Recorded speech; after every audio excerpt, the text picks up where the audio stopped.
Salam God Lovers. Kadang banyak yang terjadi di sekitar kita yang kita tidak mengerti. Tapi percayalah, Tuhan akan menuntun, memelihara. Bahkan Tuhan akan nyatakan kemuliaannya bagi setiap kita. Mari pagi ini bawa hidupmu, bawa hatimu, puji nama Tuhan. Haleluya. Terima kasih Tuhan.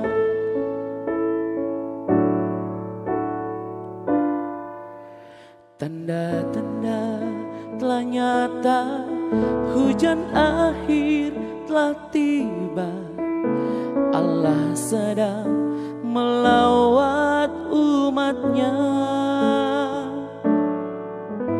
Ladang telah menguning, siap untuk dituai. Banyak jiwa menanti uluran tangan kita.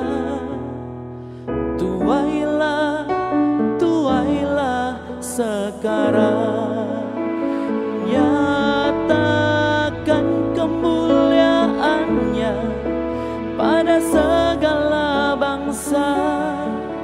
Biar kuasanya dinyatakan melimpah. Bangkitlah gereja Tuhan, pandang sekelilingmu. Generasi ini selamatkan ya Tuhan. Ini doaku. Haleluya. Nyatakan kemuliaan-Mu dalam hidup kami Tuhan. Oh, terima kasih Tuhan. Oh, haleluya. Tanda-tanda telah nyata, hujan akhir telah tiba. Allah sedang melawat umatnya. Ladang telah menguning, siap untuk dituai. Banyak jiwa menanti uluran tangan kita.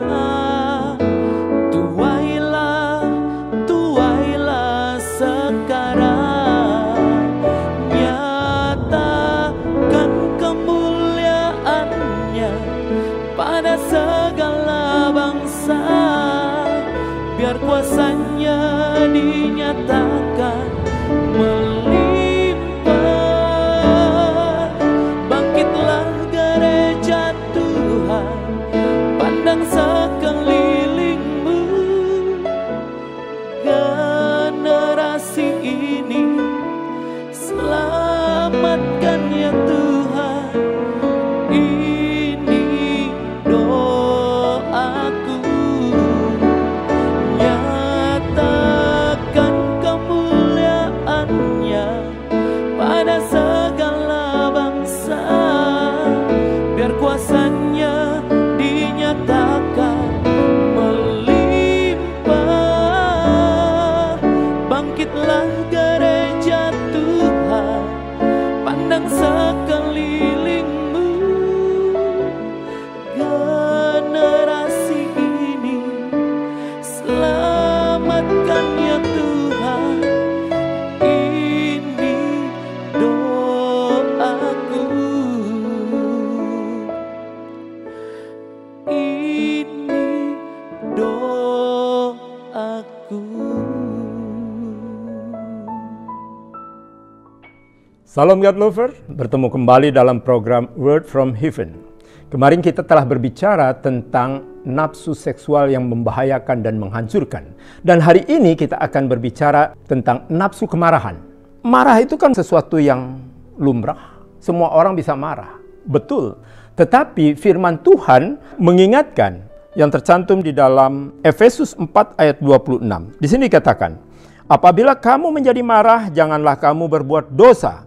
Janganlah matahari terbenam sebelum padam amarahmu. Saudara-saudara yang terkasih, banyak kita melihat contoh bagaimana kemarahan berakhir dengan kehancuran.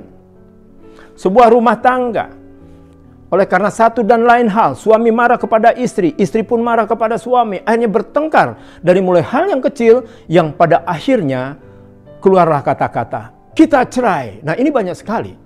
Kadang-kadang kemarahan itu timbul dari hal-hal yang kecil, hal-hal yang terkait dengan harga diri, ya, dan sebagainya. Ini kalau tidak bisa kita menahan amarah kita, apa yang terjadi?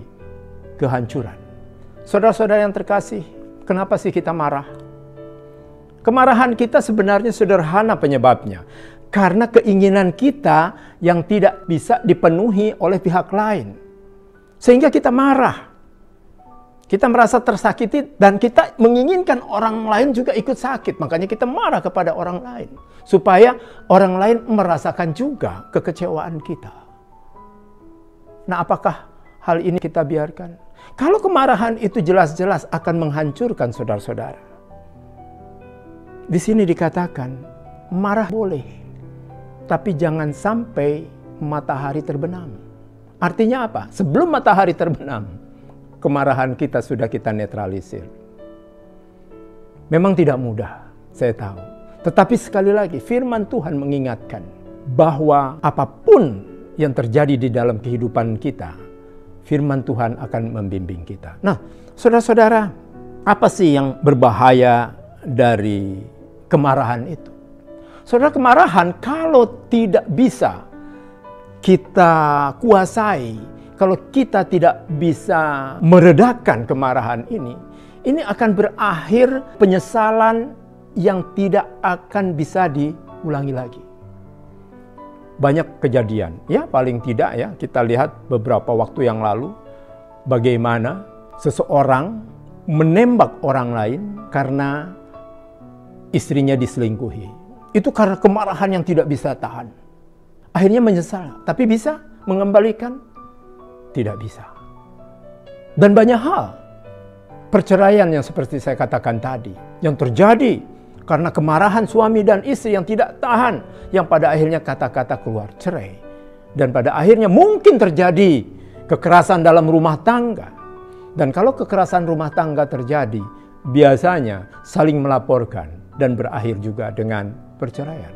Padahal secara jelas dikatakan di kekristenan tidak boleh cerai. Nah, bagaimana kalau hal ini terjadi di dalam keluarga kita? Kita pengikut Kristus tetapi perceraian terjadi. Hanya gara-gara marah. Kita marah kepada anak kita sehingga anak kita lari dari rumah dan gak mau kembali lagi. Ini juga bisa terjadi di dalam rumah tangga kita, bukan? Sekali lagi, kenapa sih kita marah? Karena keinginan kita tidak bisa dipenuhi oleh orang lain. Dan oleh karena sadarlah, tidak semua orang bisa memenuhi keinginan kita. Dan tidak semua juga keinginan orang lain kita bisa penuhi. Dan oleh karenanya mawas diri terhadap keinginan ini. Dan oleh karenanya kita selalu diingatkan bahwa kehancuran itu disebabkan oleh hawa nafsu kita sendiri. Keinginan kita sendiri. Nah, ini antara lain nafsu kemarahan ini yang menghancurkan. Yang kedua, kita berbicara tentang perusahaan. Kita sebagai pegawai atau sebagai atasan. Sebagai pegawai, kita marah kepada atasan kita dan kita kemudian mengeluarkan kata-kata yang buruk. Ya, secara gampang atasan kita akan mengeluarkan kita dan kita nggak punya kerjaan. Ini karena kita marah. Atau mungkin kita sebagai atasan dan marah kepada bawahan. Padahal bawahan ini sangat-sangat potensial di dalam perusahaan kita. Dan apa yang terjadi? Pada waktu kita marah, keluar kamu. Akhirnya dia betul-betul keluar, kita menyesal. Karena sulit sekali menggantikan orang ini di dalam perusahaan kita. Apalagi pelayanan. Di pelayanan pun kadangkala nafsu marah ini sangat-sangat luar biasa bisa terjadi. Lagi-lagi, ada orang lain yang memang tidak bisa mengikuti keinginan kita. Sehingga kita marah.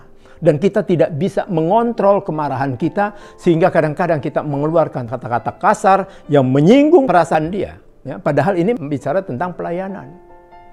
Pada akhirnya terjadi perpecahan di dalam gereja. Banyak contoh-contoh lain yang kadang-kadang di jalan ya kita bisa marah dan maki-maki orang. Ini sering terjadi dan kita lihat. Bahkan ada yang sampai bunuh-bunuhan ya hanya gara-gara mobilnya diserempet atau sebagainya.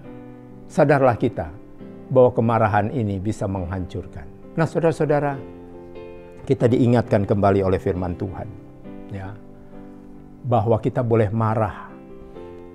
Tetapi yang paling penting adalah bagaimana kita menyalurkan kemarahan kita ini. Nah, yang bermasalah adalah penyalurannya. Marah itu tidak selalu kata-kata yang keras ya. Kita panggil orang, kita bicara, kita nyatakan kesalahan. Itu bentuk kemarahan yang elegan. Sehingga orang lain pun tidak tersinggung kalau memang betul-betul dia salah. Selanjutnya nanti kita akan berbicara tentang kemelekatan atau attachment. Mari kita berdoa. Bapa kami yang ada di surga, kami bersyukur Bapa kalau Engkau mengingatkan kepada kami tentang satu nafsu, yaitu nafsu kemarahan yang menghancurkan. Biarlah kiranya Engkau membentuk kami dan menjauhkan kami daripada segala bentuk kemarahan yang dapat menghancurkan ya Bapa. Sehingga kami dapat hidup satu sama lain dengan baik. Terima kasih Bapa, hanya di dalam nama-Mu kami telah berdoa dan mengucap syukur. God Lover diharapkan membagikan link YouTube renungan ini kepada saudara, kerabat, dan teman. Terima kasih, Tuhan Yesus memberkati.